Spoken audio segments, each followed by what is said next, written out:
Gracias. Abordamos la segunda ponencia de la mañana, con la que se titula La reforma de la ley de la jurisdicción operada por el Real Decreto Ley 5/2023 de 28 de junio. Tenemos como ponente a don Wenceslao Olea Godoy, magistrado de la Sala Tercera del Tribunal Supremo, desde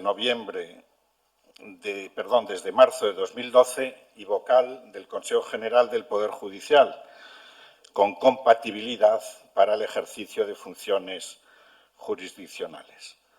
Don Wenceslao Olea Godoy ingresa en la carrera judicial en marzo del 84, desempeña distintos destinos en el territorio de Extremadura, el territorio jurisdiccional, y también se traslada a la Audiencia Territorial de Andalucía, con sede en Granada, donde es magistrado de lo contencioso, y posteriormente concursa al Tribunal Superior de Extremadura, donde tuve yo el honor de conocerle como presidente de la Sala de lo Contencioso Administrativo en aquellos años.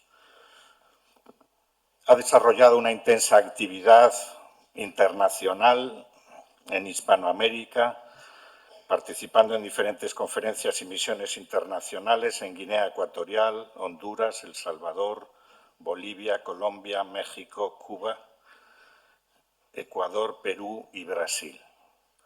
La verdad es que leer esa exposición de conferencias y de cuestiones, porque yo lo consideraba un experto en derecho urbanístico, pero veo que no hay materia que se le resista.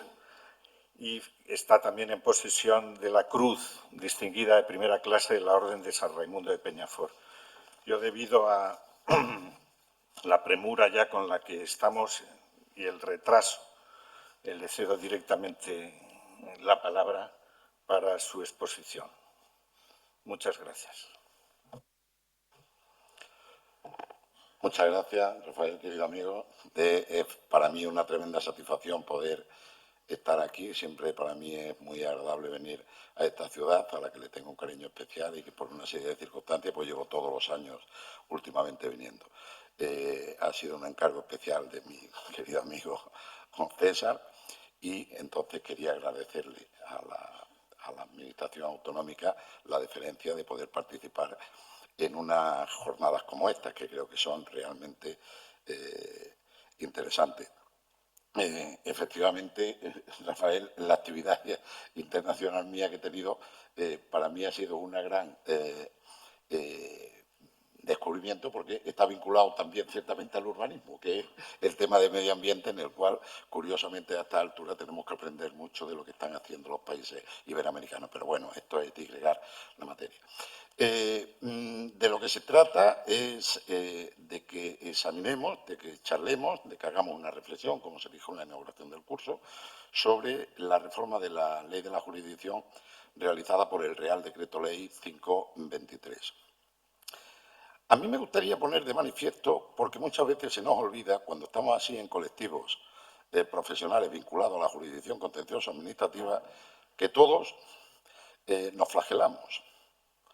Yo, por ejemplo, en el tema de urbanismo, aprovecho que está aquí el profesor Martín Rebollo para poner de manifiesto de que desde el mundo de la cátedra, los últimos años se nos ha criticado a los tribunales lo que hacemos con los planes, lo de los planes, que nos cargamos los planes por cualquier formalidad. Es decir, el problema somos los tribunales los que realmente nos cargamos los planes.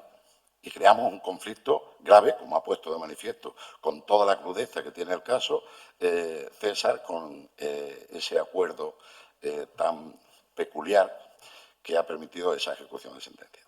Pero yo creo que aquí hay alguien que tiene que dar tiene que soportar su cuota de responsabilidad, que es el legislador. Yo me acuerdo que cuando estaba en Granada, cuando yo llegué a la jurisdicción contenciosa administrativa, había un abogado del Estado que ya peinaba canas, yo entonces no, y me acuerdo que decía, dice, es un asunto que prácticamente era reiterado y que la Administración perdía. Y dice, ante un legislador que no sabe lo que quiere o que si lo sabe no lo sabe decir, lógicamente ponía puntos suspensivos y luego después pues, ponía una contestación a la demanda tipo que sabía de sobra que estaba perdida. Es decir, el problema lo tenemos en que hay un legislador que lógicamente tiene que asumir su tanto de culpa en todo lo que pasa, en todos los defectos que pueda tener la jurisdicción contenciosa administrativa. Un ejemplo, el que acabo de poner, los planes de urbanismo. Aquí cada vez que sale una ley, sea sobre igualdad de género, de montes, de agua, de lo que sea, le dice que el plan tiene que recoger informes de fulano y de mengano, organismos correspondientes de cada. Lógicamente los ayuntamientos terminan porque no saben a quién tienen que pedirle informe. Pues bien, otro ejemplo mucho más claro. Aquí estamos, magistrados, algunos, aunque no he podido saludar y aprovecho para saludarlos, que están en juzgado, que les voy a contar del artículo 57 de la Ley de Extranjería. El artículo 57 de la Ley de Extranjería ha tenido cientos y cientos, no me atrevo a decir miles, de recursos. Ha provocado 4 sentencias del Tribunal de Justicia de la Unión Europea, 4. Obviamente 4 del Tribunal Supremo, que hemos tratado de salvarle los muebles al Estado. Pues bien, el artículo 57 lleva 24 años y lleva 17 después de la directiva. Todavía no lo han tocado. Y ahora había quien le saca las castañas del fuego.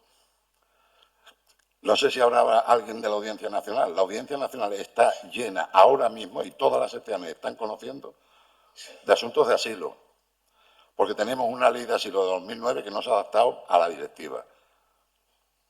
Es decir, el legislador debiera reflexionar y también debiera tener en cuenta realmente que puede colaborar en la simplificación del procedimiento contencioso administrativo. Bien, de lo que nos toca hablar es de la reforma operada en la ley. Sabemos que en los últimos años se ha cogido la moda de tirar del Real Decreto Ley. Y por el Real Decreto Ley, pues, por aquello del artículo 82 de extraordinaria y urgente necesidad, pues realmente lo que se hace es encajar cualquier materia. Afortunadamente, que los derechos fundamentales no pueden incorporarse, pero bueno, siempre se podrá flexibilizar. Pues esto es lo que ha ocurrido con la Ley de la Jurisdicción Contenciosa Administrativa. No uno, sino dos. El 5 y el 6. Y estuvo a punto de salir el 7. Es decir, 2 reales decretos leyes en los cuales se modifica la Ley de la Jurisdicción. Bien es verdad que todo esto ha venido un poco precipitado por las circunstancias. Yo comprendo que realmente quien tenía la iniciativa legislativa tenía una cierta premura para modificar la Ley de la Jurisdicción Contenciosa Administrativa, en general, las leyes procesales españolas. ¿Por qué? Porque aquí decía Quevedo que nadie da más que el que no piensa cumplir. Entonces, aquí, cuando se pidieron fondos, resulta que se dijo que se iba a modificar y estructurar todas las facetas de la Administración, entre ellas también, o de los poderes públicos, entre ellas también la Administración de Justicia. Y entonces se ha aprobado un plan de choque de medidas urgentes, incluso ya un previo plan de justicia del año 2030, que se aprobó en el Consejo de Ministros del año de febrero del 20, donde se establecía una serie de mejoras que había que instaurar en la Administración de Justicia. Entonces, lo que se hizo fue aprobar 2 anteproyectos de 2 leyes que iban a modificar, entre otras leyes, la Ley de la Jurisdicción Contenciosa Administrativa. Era el proyecto de ley de medida de eficiencia procesal y el de eficiencia digital. Estas leyes fueron informadas por el Consejo, pero realmente decayeron cuando se terminó la legislatura y, por tanto, los proyectos decayeron. Se podían haber retomado, no se han retomado y entonces lo que se ha hecho es acudir al Real Decreto Ley, entre otras cosas porque estaba en cuestión la percepción de fondos de la Unión Europea, concretamente fondos de la Next Generation. Entonces, indudablemente, había una cierta premura, pero bueno, teniendo los anteproyectos, teniendo el proyecto ya que había ingresado en el Parlamento, realmente lo que podían haber hecho era directamente tramitar la ley. Los dos Real Decretos Leyes, el 5 y el 6. El 6 realmente lo que hace es transponer la Ley de Eficiencia Digital, incorpora toda la digitalización en la ley, en las leyes procesales, también en la nuestra, y realmente lo que viene a hacer, aunque afecta a muchísimos más artículos, realmente lo que viene a hacer es, al margen de esa incorporación de la digitalización y sobre todo los efectos que tiene la, afortunadamente, digitalización del expediente digital, es evitar la acumulación de papel que yo recuerdo que cuando llegábamos a la sala de lo contencioso, César recordará que aquellos pasillos estaban llenos y ponía plan de Motril, y entonces era aquello como un cofre donde estaban papeles y papeles, y hoy afortunadamente pues los pasillos de la sala tercera están despejados y prístinos, que permiten el que esté todo efectivamente ya digitalizado. Entonces, pero realmente donde sí se acomete una reforma un poco más intensa es en el Real Decreto Ley 523, más intensa en cuanto que afecta en cierta medida más a lo procesal. Iremos viendo a lo largo de la exposición la incidencia que tiene esta reforma. Lo que pasa es que yo creo que me parece que tenemos que hacer la reflexión, y en un foro como este, donde el número de ediciones demuestra el interés que tiene y que la materia merece la pena que sea examinada y que pase por una revisión cada año, como es la ley de la jurisdicción, me parece que hay que dejar constancia. Esto no es más que un mero parche que realmente no va a resolver los problemas graves que tiene la jurisdicción contenciosa administrativa. Les decía antes el problema que tiene el legislador. Hay un problema serio y grave. Y es que además muchas veces uno dice, bueno, ¿es dejadez o esto qué sentido tiene? Todos sabemos que mientras no se resuelva el tema de la doble instancia en lo contencioso, no vamos a solucionar el problema de la jurisdicción. Y además, tenemos ya una primera sentencia del Tribunal de Derechos Humanos con el tema de las sanciones, que César sabe por qué participó, que nos costó, y Pedro también, nos costó sangre, sudor y lágrimas para que España no incumpliera el anexo 2 del convenio, y que dijimos, bueno, pues inmediatamente se pondrán a constituir la doble instancia. De esto hace ya 3 años y ni se le espera. Entonces, indudablemente, esto es un problema. Y están llegando recursos planteando el tema de la doble instancia en materia sancionadora. Y esto posiblemente pues cueste una nueva sanción, una nueva condena del Tribunal de Derechos Humanos. Bien, lo que realmente toca la reforma es, y además lo dice en la exposición de motivos, estaba ya en la ley, en el anteproyecto, es el tema, la obsesión que tiene con los pleitos testigos, es decir, la litigiosidad en masa. Como saben todos ustedes, el pleito testigo existía ya desde la reforma desde la aprobación de la actual ley de la jurisdicción contencioso administrativo, y no era ninguna novedad. Y entonces, bueno, de lo que se trataba era realmente, me parece que no es necesario, y mucho menos en aras de ir recuperando un poco el tiempo por el que vamos demorando, de que realmente de lo que se trata es tramitar un recurso cuando todos son iguales, para luego después, lógicamente, evitar sobrecargar los juzgados. Sí me gustaría poner de manifiesto que en el pleito testigo se suele acudir solamente al argumento de la economía procesal, evita que haya tantos procedimientos en los juzgados. Bueno, también hay otro efecto y otra necesidad de que se tramiten esos procedimientos juntos, que es precisamente que no haya sentencias contradictorias. Esa es la finalidad precisamente de la acumulación, que está prevista en el artículo 34 de la Ley de la Jurisdicción, es decir, que no haya. Es curioso que ya desde la redacción originaria de la ley metieran el pleito testigo en el mismo capítulo, en el mismo título que la acumulación, como si fuera lo mismo. No tiene nada que ver. No tiene nada que ver y tiene una incluso motivación distinta. La acumulación es que todos los actos que afecten a unas mismas pretensiones se vean en un solo proceso. ¿Por qué? porque no pueden quedar actos referidos a una misma cuestión que sean eficaces. El ejemplo bien claro lo tenemos cuando se impugna el acto presunto. Si se dicta el acto expreso, hay que impugnar el acto expreso. ¿Por qué? Porque si estimamos el recurso y se anula el acto presunto, tenemos un acto expreso posterior que a ver quién le quita la eficacia que tiene, porque la presunción de legalidad de los actos administrativos, mientras no se acredite lo contrario, indudablemente tiene que estar vigente. Quiero decir con esto que no tiene nada que ver acumulación con pleito testigo y debiera haberse aprovechado para salvar la falta de sistemática que pueda apreciarse en la ley.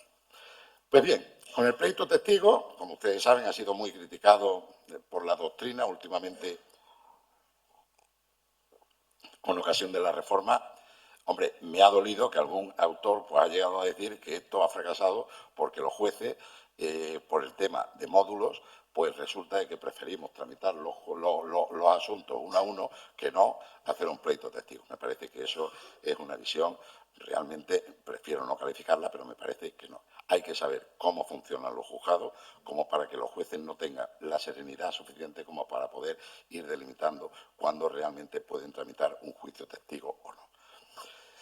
Bien, lo que se hace con la reforma es incorporar en el artículo 37 una submodalidad de pleito testigo. Es decir, el pleito testigo, como ustedes saben, de lo que se trata es que hay una pluralidad de recursos pues con un idéntico objeto. No creo que tengamos que entrar ahora en los términos, en los conceptos jurídicos indeterminados de pluralidad de recursos e identidad de objeto, pero bueno, lo dejamos ahí. En principio, pluralidad de recursos es una multitud, un gran número de recursos, y en cuanto al objeto, identidad de objeto, sabemos que el objeto del proceso contencioso es una actividad administrativa que se impugna y unas pretensiones que se delimitan en la demanda, en el escrito de interposición, en el artículo 45, y en la demanda y contestación, artículo 52. Luego, por tanto, se debe tratar de una pluralidad de recursos que tengan esos objetos. Bien, el problema que lo que pretende hacer ahora el legislador es establecer una submodalidad de pleito testigo. Es decir, el legislador dice, oiga, es que entre los pleitos testigos que pueden presentarse con un mismo objeto puede haber una distinta motivación, ¿no? Entonces, realmente lo que nos encontramos es que, dice, hombre, es que esos pleitos pueden tener una controversia. La reforma utiliza el término de controversia. Claro, por controversia, ¿qué tenemos que entender? Ya sabemos que tiene que haber varios objetos, pero que tienen que tener el mismo objeto. Varios procesos, pero con el mismo objeto. Pues bien, dentro de que esos presupuestos son necesarios, lo que sucede ahora es que hay controversias, ¿no?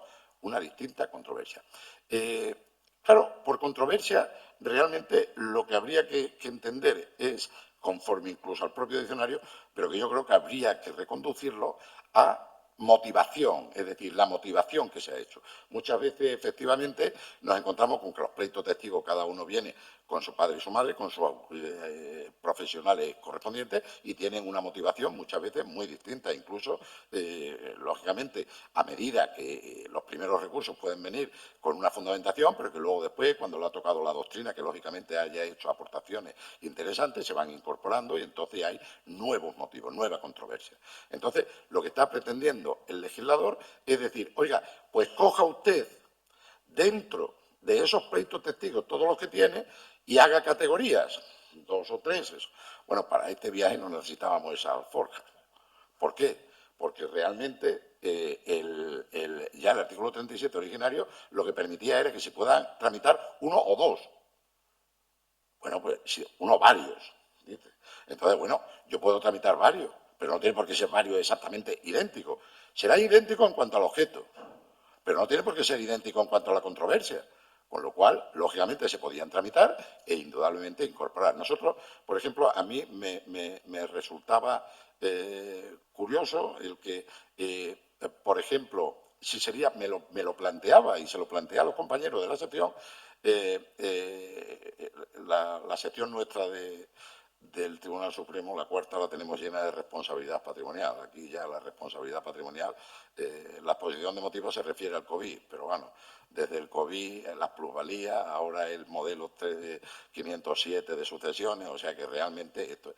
Pero yo planteaba a los compañeros de que los pleitos en materia de plusvalía, como declararon nulo el Tribunal Constitucional, que seguramente será el malo también de la película para todo esto, pues resulta de que vienen ahora por vía de responsabilidad patrimonial.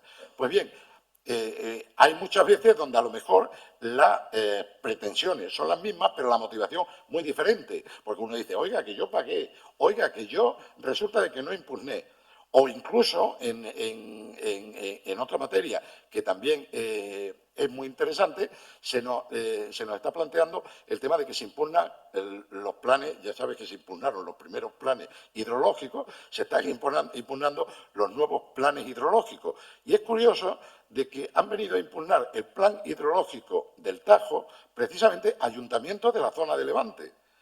Entonces, hemos llegado a la conclusión, por una jurisprudencia ya que tenía la sala, de que esos recursos eran inadmisibles. ¿Por qué? Porque los ayuntamientos no tienen legitimación más que para la defensa, conforme establece el artículo 19 de la jurisdicción contenciosa, para la defensa de sus competencias. Luego, entonces, a usted ni le va ni le viene, en cuanto a sus competencias, que el trasvase tenga más, que el Tajo tenga más o menos restricciones en cuanto a la cantidad que puede destinar al trasvase, y entonces se ha declarado la inadmisibilidad. Entonces yo decía, ¿se podría utilizar el recurso, esta nueva submodalidad del recurso para estos temas? Yo entiendo que no, porque la pretensión ya no es la misma.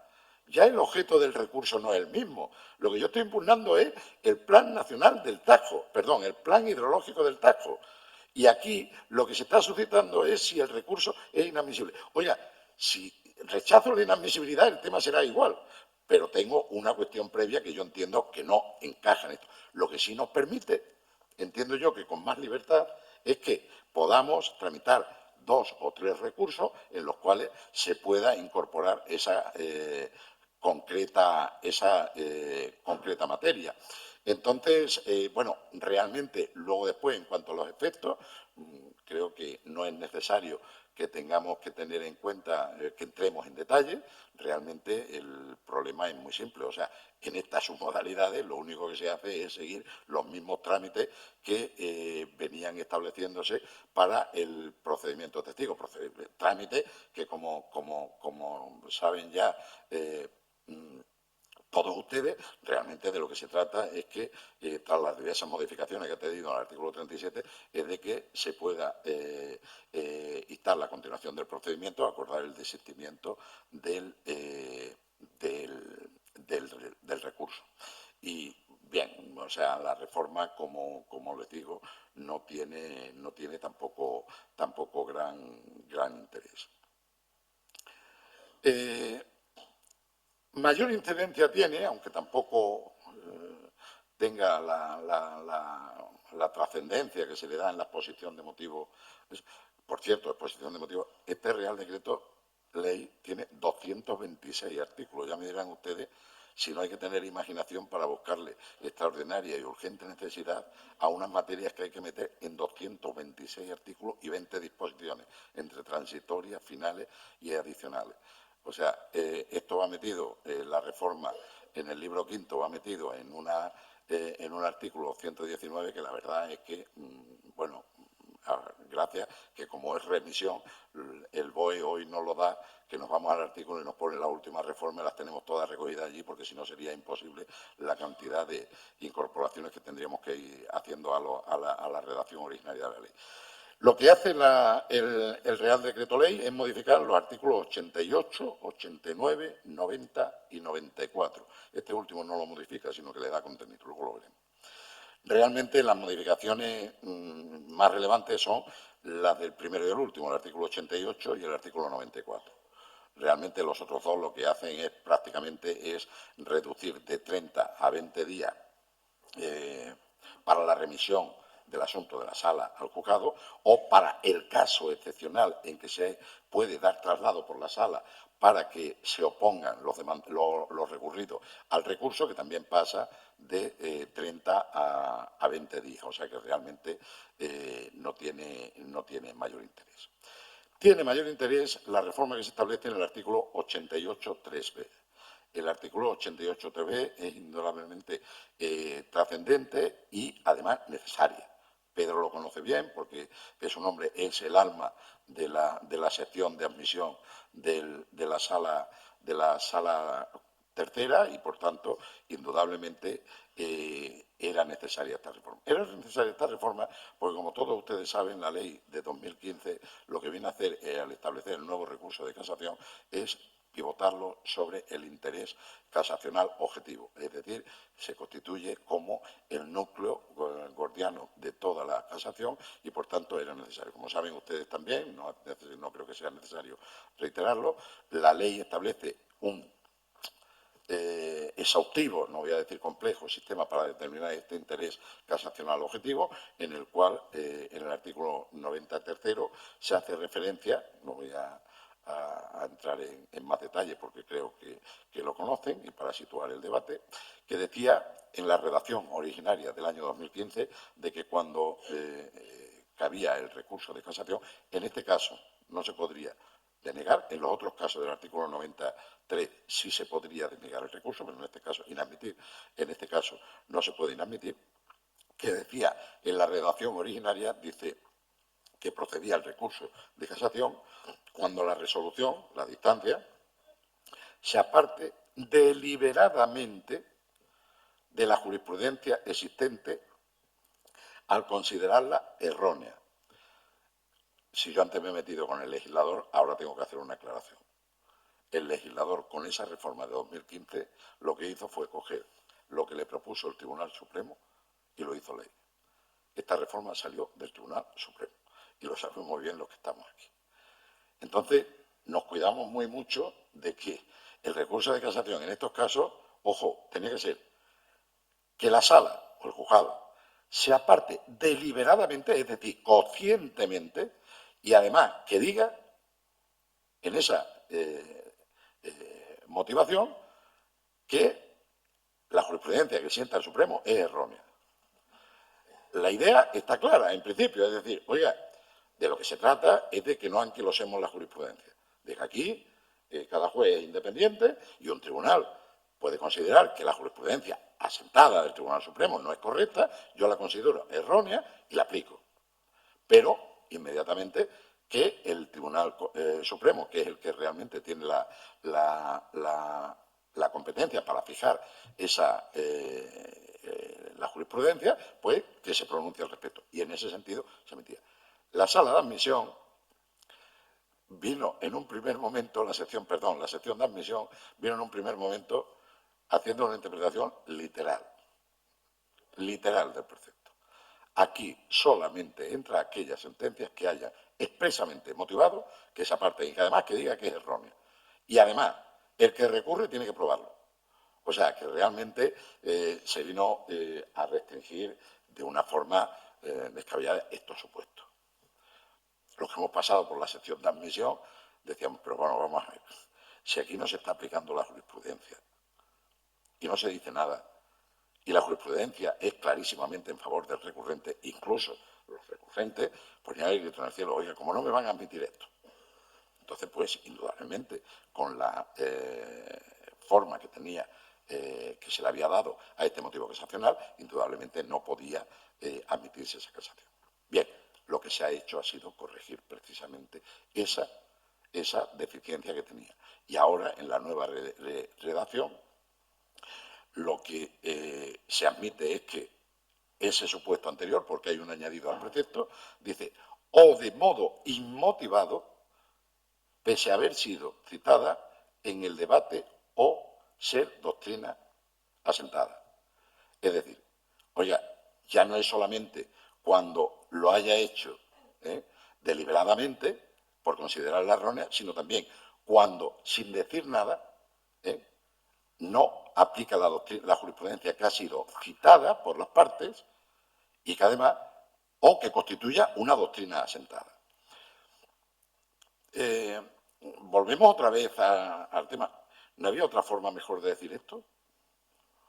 O de modo inmotivado, pese a haber sido citada en el debate, o ser doctrina asentada. Vale, esto es lo que tenemos. Pero ahora echémosle criterios interpretativos.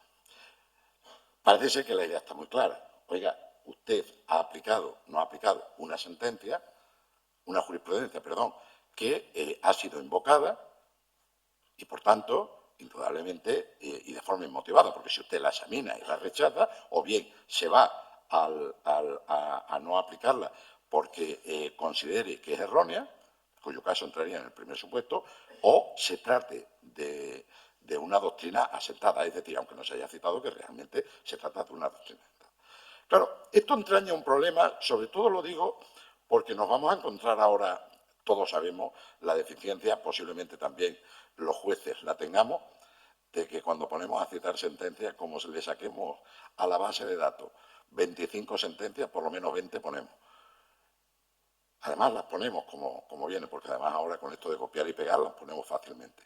Cuando hacemos ese rosario de sentencias, quiere decir que cualquiera de esas sentencias que haya ahí podemos luego, después, a efectos de casación, extraer de que hay realmente una falta de aplicación cuando la sala posiblemente haya cogido, el juez haya cogido la doctrina mayoritaria de esa jurisprudencia que se cita y la sentencia en concreto que más directamente le afecte y no haya incidido en las demás. Lo dejo apuntado porque realmente lo que va a procurar indudablemente esto es que ahora los profesionales cuando citen sentencias dirán, mientras más mejor, porque voy a tener luego después la salida. Lo de la doctrina asentada podía haber dicho una jurisprudencia. Yo creo que realmente, con que dijera que fuera una jurisprudencia, porque claro, el tema de la jurisprudencia reiterada y ir al artículo 1 del Código Civil, a mí me chirría con un nuevo sistema de casación que precisamente lo hemos querido habilitar para fijar jurisprudencia. Ahora, ¿qué pasa? Que necesitamos todo. Pero si es que el segundo, en teoría, el segundo recurso ya no se podría admitir porque ya hay sentada doctrina. Entonces, yo entiendo que sigamos utilizando, yo creo que sería suficiente con que fuese contrario a la jurisprudencia, no que esto que esté asentada. Además, el concepto realmente es sorprendente. Entonces, yo creo que realmente en este caso la única interpretación que puede tener esto es que cuando haya un apartamiento indudablemente inmotivado de la jurisprudencia, que indudablemente el recurso hay que admitirlo, entre otras cosas para posiblemente, como saben mis compañeros, tanto Pedro como César, aquello que se decía del frigorífico, vamos a dejarlo ahí para ver qué es lo que pasa, o en el caso de decir admitir para casar, porque realmente era de lo que se trata. Bien, no voy a insistir más sobre el tema del motivo casacional, la reforma que se opera aquí, sin perjuicio que si alguien quiere plantear alguna cuestión la examinemos luego, que por supuesto me pongo ya desde este momento a disposición de todos ustedes. Y después es curioso porque la reforma, según dice la exposición de motivos, que no estaba en el anteproyecto, pero que la incorporan ahora, dice el Consejo de Ministros cuando aprueba este Real Decreto, dice hay muchos recursos, van a venir muchos recursos del COVID, luego, por tanto, vamos a hacer el recurso de casación testigo, y se inventan el recurso de casación testigo. Cuando se aprueba este Real Decreto, se sabe que recurso de casación por COVID ni había llegado ninguno, ni se le esperaba de momento. Lo que sí había eran 9.000 asuntos pendientes en el Consejo de Ministros de recursos directos de reclamación por el COVID, por una sencilla razón, porque en la medida que el Tribunal Constitucional anuló el Real Decreto que fijaba el estado de alarma, indudablemente el problema venía por responsabilidad patrimonial del Estado legislador, que es por donde se han canalizado. Y la competencia era del Consejo de Ministros y, por tanto, la competencia en primera instancia era del Tribunal Supremo, que es el que ha conocido. Con todo, bienvenido sea, y se ha regulado el recurso de casación testigo. La finalidad de este recurso no es más que la misma que tiene el proceso testigo. Como les decía antes, este es el supuesto típico que en la sección de admisión teníamos, es decir, dejarlos ahí en el frigorífico porque realmente, como son todos iguales, vamos a esperar a poner la primera sentencia y luego después, de facto ya, realmente se venía haciendo. En cuanto a los presupuestos de este recurso de casación testigo, hombre, el legislador podía haber sido coherente, podía haber utilizado la misma terminología. Pues no. Aquí, como yo creo que se redacta improvisando, pues nos encontramos, ya nos dice una pluralidad de recursos, que es lo que dice el 37.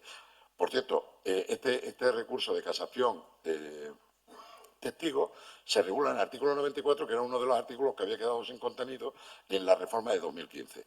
Entonces, indudablemente, tenían toda la posibilidad de establecer una regulación más exhaustiva. Ya no dice pluralidad de recursos, sino que habla de un gran número de recursos. Bien, es verdad que realmente nos encontramos con un concepto de que realmente es sinónimo, ¿no? Que habrá que verlo en función de la cantidad de recursos que y ya no se refiere a un objeto, a identidad de objeto, sino que habla de cuestiones jurídicas sustancialmente iguales. Es decir, tampoco utilizan. Por cuestiones jurídicas habrá que entender que está haciendo referencia a la cuestión casacional objetiva para la formación de la jurisprudencia. Y, por supuesto, será uno de los casos que lo hay.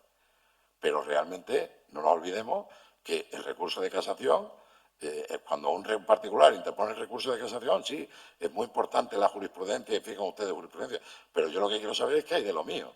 Es decir, hay pretensiones y esas pretensiones indudablemente también integran el objeto del recurso de casación, con lo cual debe también tenerse en cuenta realmente esas pretensiones en particular que se han ejercitado en el recurso y que realmente se van a reproducir, en su caso, en el recurso de casación. Realmente el problema puede estar en el tema de, como a fin de cuentas habrá que establecer los fundamentos del recurso de casación, habrá que estar el escrito de preparación, porque como veremos en el momento en el cual se va a fijar la competencia viene atribuida al Tribunal Supremo, a la sala de admisión, perdón, a la sección de admisión del Tribunal Supremo, que, como saben ustedes, se constituye de una forma muy peculiar, que como estamos en precario, en el Tribunal Supremo tenía que haber 2 magistrados por cada sección y que realmente ahora hay uno que encima tiene que compatibilizar viniendo a la sección de enjuiciamiento, porque realmente en el Supremo, como saben ustedes, 1/3 de la plantilla está sin nombrar por la imposibilidad de nombramiento. Sección de admisión. A mí me surge una duda. ¿Por qué han pensado solo en el recurso de casación ante el Tribunal Supremo y no ante el recurso de casación de los Tribunales Superiores de Justicia? Nada se dice. Puedes pensar, bueno, hombre, tampoco se prevé el recurso de apelación testigo, que no lo han previsto, porque el recurso de apelación testigo ya con el pleito testigo se ha terminado. Va a subir uno solo a la sala. Pero el argumento no sirve. En primer lugar, porque el artículo 37 dice cada juez, en cada juzgado. Con lo cual, resulta de que nos encontraríamos con que puede haber juzgados, varios que tengan suspendido estos recursos, que se podría dar el caso. Pero realmente creo que el problema está en que los tribunales superiores de justicia se puede suscitar la misma problemática cuando conocen vía recurso de casación. Yo no sé si será que consideran que ahí no se va a producir esa ingente cantidad de recursos, pero que realmente me parece que podría simplemente haber habilitado la posibilidad de que se pueda plantear. La competencia, como les digo, es de la sección de admisión y realmente la salida que se le da en estos supuestos es que en la misma sección de admisión, una vez que se reciben los recursos, se va a tramitar, igual que en el pleito testigo, se va a tramitar un recurso o varios. No habilita, por cierto, la subclasificación, la submodalidad de que haya distintas motivaciones, pero yo entiendo que por la vía de que puedan ser varios, se puedan agrupar por materia y realmente en estos casos lo que quedan es los demás recursos pendiente, suspendido, hasta que se dicte esa primera sentencia. El problema que se plantea en cuanto a la tramitación realmente no ofrece gran complejidad. No se prevé aquí, con relación a estas suspensiones o a el recurso de casación testigo, el trámite de audiencia que sí se prevé en el artículo 37, pero que realmente yo entiendo que no hay problema. Como saben ustedes, por parte de la doctrina se ha puesto objeciones a este recurso de casación, a estos procedimientos testigos porque consideran que se ve vulnerada la tutela. Lo que sí dice el artículo 94.1 dice que tendrán una tramitación preferente. ¿Preferente con qué? A todos los recursos que hay en la sección. Parece que es la idea. Con lo cual, estos recursos van a tener una tramitación preferente. Pero ojo, que tramitación preferente hay otras, ¿eh? Las disposiciones generales tienen una tramitación preferente. Incluso la ley del 54 de expropiación forzosa hablaba ya de tramitaciones preferentes. O sea que, y derechos fundamentales, por supuesto, que eso está por delante. Quiero decir, esa tramitación preferente, ¿qué graduación es la que tiene que tener? Confirma que es la tramitación preferente de esos recursos el hecho de que en la transitoria, en el derecho intertemporal, hay una transitoria específica para este precepto en el cual dice que realmente tienen esa tramitación preferente. Por cierto, tanto, entiendo, como en el pleito testigo, como en estos procedimientos, no quiere decir que ya los tenemos todos aquí y ahora lo hago. Yo entiendo que si ya se ha admitido un recurso y vienen otro sustancialmente idéntico, ese otro queda paralizado. Lo digo porque realmente no carecería de sentido que estuviéramos esperando que llegaran los recursos. Y, por supuesto, es independiente el tribunal del que haya dictado la sentencia en primera instancia. En este sentido, por ejemplo, nosotros tuvimos el tema del medicamento que se utilizaba en la cirugía ocular de la aorta, donde realmente todos los tribunales, que efectivamente se declaró la responsabilidad de la agencia del medicamento, donde las sentencias se habían dictado por distintos... Bien, el que se admite se tramita siempre que reúna las condiciones previstas para ello, se remita a la sección de enjuiciamiento y dicta la sentencia. Una vez que se dicte sentencia, pues realmente lo que se hace es trasladar el fallo a los suspendidos. Aquí es curioso porque volvemos otra vez a la terminología tan difícil, es utilizar una terminología más. Dice, si se dicta sentencia de fondo. Si se dicta sentencia de fondo es cuando tiene relevancia. Si no se dicta sentencia de fondo, está dando a entender que no tiene ninguna eficacia. Pero, ¿y qué pasa con los que están suspendidos? Porque, claro, sentencia de fondo y sentencia de absolución en la instancia está previsto para las inadmisibilidades. Admitido el recurso de casación, ya no puede inadmitirse. O sea, el recurso de casación no puede inadmitirse. Luego la sentencia será siempre de fondo. No necesariamente. ¿Por qué? Porque el artículo 93 prevé que se pueda dictar sentencia ordenando la retroacción de actuaciones, obviamente. A esto debe ser a lo que se está refiriendo como alternativa a la sentencia de fondo. En estos casos, ¿qué sucede? El legislador no le da solución. Parece ser que habrá que llevar testimonio de la sentencia y ver si esos asuntos realmente también tienen que volver atrás o no. Es decir, tendría la misma eficacia que si le dicta sentencia de fondo. Y no es sentencia de fondo.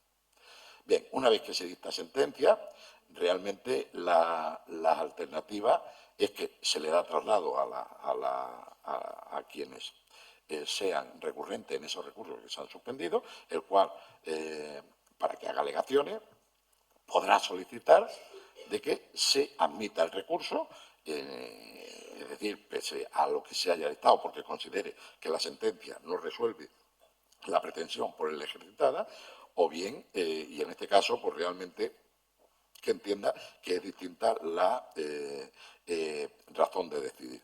O bien, en estos casos, en este caso, indudablemente, lo que se hace, si se estima, es remitir el recurso a la sección de admisión, pero la sección de admisión, la sección de enjuiciamiento, que en estos casos lo que puede hacer es dictar directamente sentencia sin tramitar todo el recurso o simplemente tramitar todo el recurso con el escrito de interposición y oposición y después dictar sentencia. Finalmente, hay una reforma mínima, no quería pasarme del tiempo que graciosamente me has concedido, que es el modificar el artículo 56 quinto. Creo que es oportuna. El artículo 56 quinto lo que establece es que cuando un juez esté conociendo de un asunto y tenga conocimiento, cualquier conocimiento, de que hay un recurso de casación que puede incidir, lo que hace es suspender su procedimiento hasta que se dicte sentencia.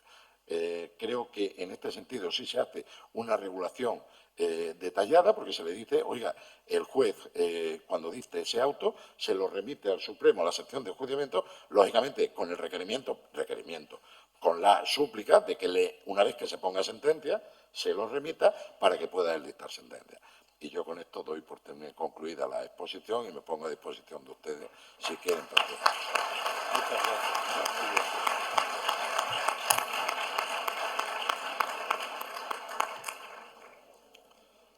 Bien, turno de debate antes del café. Sí. Pedro. Sí, muchas gracias por la ponencia tan ilustrativa de don Venceslao. Soy Pedro Escribano, magistrado de la Sala de Sevilla. Aunque también, por ser honestos, estuve 20 años en el Gabinete Técnico del Tribunal Supremo y algo lo conozco. El tema que has planteado sobre el artículo 88.3b y su reforma, que es un tema muy importante, voy a hablar bien del Tribunal Supremo no por hacerle la pelota porque ya no estoy en él. Pero cuando se dice que la reforma va a permitir algo que antes no se permitía, creo que no es verdad. El artículo 88.3b es un artículo que establece tiene un vigor excepcional, porque es que cuando se cita fructíferamente, priva al Tribunal Supremo por completo de su margen de apreciación discrecional en la admisión del recurso de casación. Un recurso bien planteado por la vía del 88.3b tiene que ser admitido sí o sí. No hay ningún margen de intervención para inadmitirlo. Y es el único supuesto de la ley de la jurisdicción que así lo establece. Todos los demás existe un margen discrecional, incluso en el supuesto de impugnación de reglamentos. Pero precisamente por eso, porque es una quiebra a ese margen discrecional que se quiera o no existe en el recurso de casación, pues siempre se ha querido aplicar con cierta prudencia. La ley hablaba en su primera redacción del apartamiento deliberado, y deliberado por definición es consciente y reflexivo, como decían multitud de autos de la sala. Pero también es verdad que la propia sala, aunque dijo en multitud de autos que solo apreciaría esa presunción cuando el apartamiento hubiera sido explícito, consciente y reflexivo, al menos en 3 ocasiones admitió recursos de casación por esta vía en los que la sala de instancia no había hecho un apartamiento consciente, exteriorizado y reflexivo, pero las circunstancias del pleito conducían a la conclusión de que necesariamente ese apartamiento se había producido. ¿Por qué? Porque versando el debate procesal precisamente sobre aplicar o no la jurisprudencia, la sentencia había optado por no aplicarla. En esos casos es evidente que sería salvar las apariencias al coste de hacer la realidad incomprensible decir que no había un apartamiento deliberado. Desde ese punto de vista, cuando la reforma dice, la reforma de 2023, que se abre la puerta de esta presunción cuando no ha habido un apartamiento expreso, pero es inequívoco, pues yo digo que eso ya se había reconocido por la jurisprudencia. Por otra parte, la expresión que también utiliza el nuevo precepto de cuando hay jurisprudencia sentada, a mí francamente me parece un poco preocupante. ¿Por qué? Porque son miles los recursos que llegaban al Tribunal Supremo todos los días en los que se denunciaba la infracción de la jurisprudencia asentada. ¿Quiere decir eso que cuando hay jurisprudencia y la parte entiende que ha sido mal interpretada o mal aplicada, hay que aplicar la presunción de interés casacional que obliga a admitir el recurso de casación? Pues no lo creo. Entonces, yo creo que la única forma de interpretar la entrada en vigor de esa presunción es cuando hay jurisprudencia sentada y resulta evidente que, aunque sea de forma implícita y no expresa, el tribunal se ha apartado de ella. Hago aquí un inciso. No faltan casos en que el tribunal, con una honestidad laudable, ha dicho, me aparto de la jurisprudencia y lo digo, que es como debe hacerse las cosas. Y no faltan casos en los que, por desgracia, el tribunal de instancia no juega lealmente y se aparta de la jurisprudencia sin decirlo. Y termino por no monopolizar. El Tribunal Supremo nunca ha renunciado a la función de defensa de la jurisprudencia, y don Mecelao y don César lo saben. En esa especie de tensión entre formar jurisprudencia y defender jurisprudencia, existen cientos, y no exagero, y quizá miles, de recursos de casación que se han admitido no para formar jurisprudencia, sino para defenderla. ¿Cómo? Por la vía del artículo 88.2a, que permite un supuesto interés casacional cuando hay sentencias contradictorias con las que se ha dictado, entre las que cabe citar la del Tribunal Supremo. Cuantísimos autos de admisión dicen: se admite el recurso de casación para precisar, puntualizar, matizar, ratificar o incluso corregir la jurisprudencia. Y se han admitido multitud de recursos de casación en los que la sala precisamente admitía el recurso porque veía que su jurisprudencia no estaba siendo seguida. Y se admitían para dejar bien sentada esa jurisprudencia, que por la razón que sea, porque no ha sido bien explicada, porque no ha sido bien entendida o porque me ha tocado el juez tonto, resulta que la jurisprudencia no está siendo seguida. Por eso, reitero que creo que en este tema, como en tantos otros, el legislador ha puesto sobre el papel algo que ya se estaba haciendo. Sí, bueno, en primer lugar confirma lo que les dije de que el alma mater de la casación cuando se puso en funcionamiento es Pedro y defiende a la criatura, lógicamente, y es cierto. No sé si ha quedado claro, pero efectivamente dije que una primera interpretación que se hizo del artículo 88 restringía demasiado, pero que poco a poco se ha ido abriendo camino, y yo recuerdo que hemos tenido deliberaciones donde una de ellas, Pedro lo recordará, lo llevamos 3 veces a deliberación porque realmente entendíamos que aquello había que admitirlo de alguna manera, que era un supuesto de esto. O sea que realmente, efectivamente, lleva eso. No puede referirse el adjetivo asentada a que la sala o el juez aplica la jurisprudencia o no aplica la jurisprudencia porque dice: oiga, es que la jurisprudencia suya aquí no es aplicable. O sea, la jurisprudencia que usted invoca aquí no es aplicable. ¿Por qué? Porque el presupuesto de hecho no es el mismo. Ahí no es que sea motivado, está más que justificado. Y entonces, en ese caso, o sea, yo creo que realmente el inmotivado parece que está poniendo de manifiesto como que necesitamos que haya algo más que una jurisprudencia reiterada. Yo creo que le ha dado un poco de pudor jurídico el término reiterado, y ha utilizado eso. Pero no entiendo lo mismo que, bueno, por supuesto, podríamos haber entrado en todos esos detalles, pero que me parece que son obvios, ¿no? La jurisprudencia es la del Tribunal Supremo, ni del Tribunal de Justicia, ni del Constitucional, por mucha defensa de la Constitución que tenga, pero realmente, y después lo que se ha dicho indudablemente es que sea jurisprudencia, que sea aplicable al caso, conforme a los hechos para los que es soberano el Tribunal de Instancia o el Juzgado de Instancia. Luego, por tanto, nos encontramos con que no puede haber esa vía de canalización. ¿Alguna otra cosa? Hay muchas cuestiones.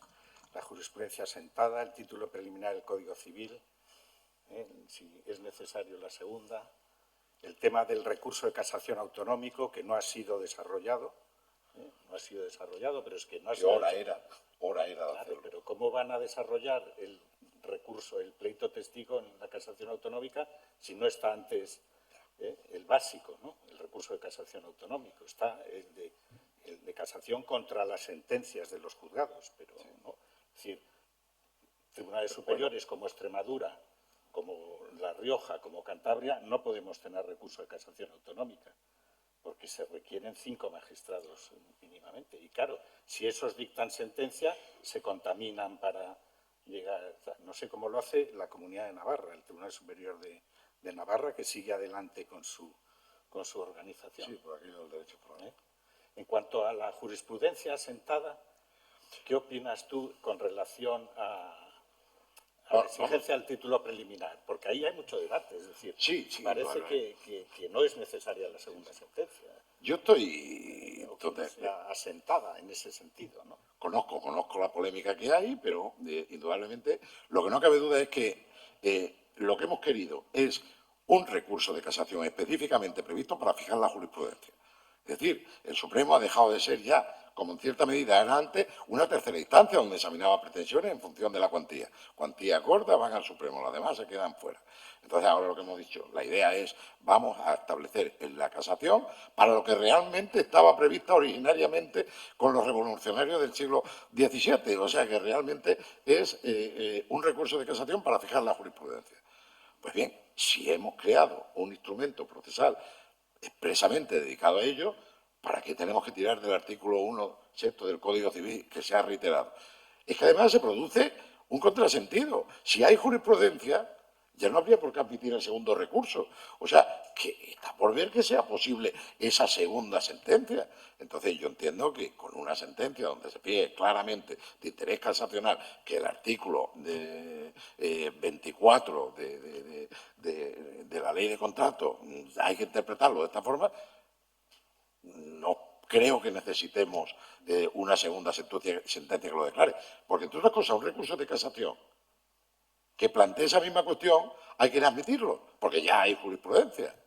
Entonces, yo entiendo que es un contrasentido que vayamos. En cuanto al recurso de casación autonómica, en torno al mea culpa. Esta ley, la del 2015, se hizo, insisto, el Ministerio lo hizo proyecto de ley, anteproyecto, lo aprobó el Consejo de Ministros y nosotros, además, allí lo único que nos preocupamos es de lo que nos interesaba, que era la casa. Bien, es verdad que en descargo nuestro dijimos, oye, nosotros regulamos esto, pero el Ministerio organiza la misma iniciativa que has tenido con el Tribunal Supremo, con los Tribunales Superiores de Justicia. No lo hizo y lo tramitó directamente y, lógicamente, está huérfano de regulación. Hay una referencia. Pero si hay referencia, mal regulado, también podía haberlo hecho ahora, ¿no? También con todo, dejándolo todo en el aire. Pero podía haberlo hecho ahora. Porque es que además, claro, en este caso, indudablemente, yo creo que no serán muchos, pero, bueno, hombre, por ejemplo, en Andalucía podéis tener bastantes problemas con esto, o en Castilla León, incluso Castilla-La Mancha. Realmente, incluso otros tribunales. Entonces, me parece que podrían haber dejado abierta la posibilidad, lo mismo que lo ha hecho. No ha tenido pudor ninguno que sigue manteniendo, sin estar regulado, la referencia a los tribunales superiores de justicia. Lo mismo podía haber hecho con la reforma. ¿Alguna otra cosa? Sí. Es muy interesante. Sí, y esta es una reflexión y pregunta. ¿Y no será que se exige esa doctrina consolidada por el hecho de existir dos momentos temporales del recurso de casación? Es decir, como ha comentado el ponente, efectivamente, pues ahora el recurso de casación tiene una función nomofiláctica y ¿para qué vamos a repetirnos? Pero, sin embargo, esto es a partir de 2015, pero antes de 2015 ya hay jurisprudencia que seguimos aplicando e invocando los letrados. Y esa jurisprudencia, yo entiendo que cuando el Supremo dictaba una sentencia, su intención de fijar doctrina era ya en la segunda. Entonces, esta es, digamos, una reflexión por mi parte, ¿no? Yo creo que a lo mejor por eso se ha establecido esta definición de jurisprudencia consolidada, pensando en esa jurisprudencia antigua, anterior a 2015, en la cual pues, el Supremo todavía estaba pensando en que tenía que dictar dos sentencias, por lo menos, para fijar doctrina. ¿Qué opina el ponente?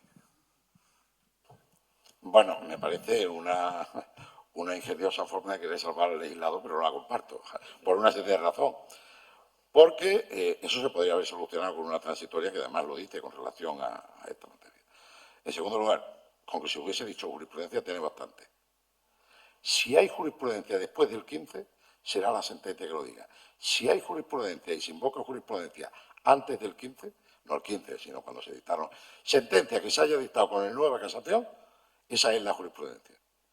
O sea, bastaría haber puesto jurisprudencia sin adjetivo, porque de antes, si la sentencia es anterior a esa reforma de la casación, sí tendrá que ser reiterada por el párrafo sexto del artículo 1 del Código Civil. O sea, que no salva el inexplicable añadido de eso, porque jurisprudencia antes de sentencias que se hayan dictado con el nuevo modelo tendrán que ser reiteradas. Bueno, parece que no hay más. Dejamos al margen por qué no trabaja el legislador, por qué no hace su trabajo y lo hace la Sala Tercera o el Gobierno. Pero bueno, hay veces... Cuando quiere sí lo hace. Cuando quiere, las Cortes Generales. En un mes el legislador saca la ley más conflictiva que hay en este país, pero bueno. Bueno, muchas gracias. Vamos al café. Sí, es verdad. Ya que yo no la he pillado.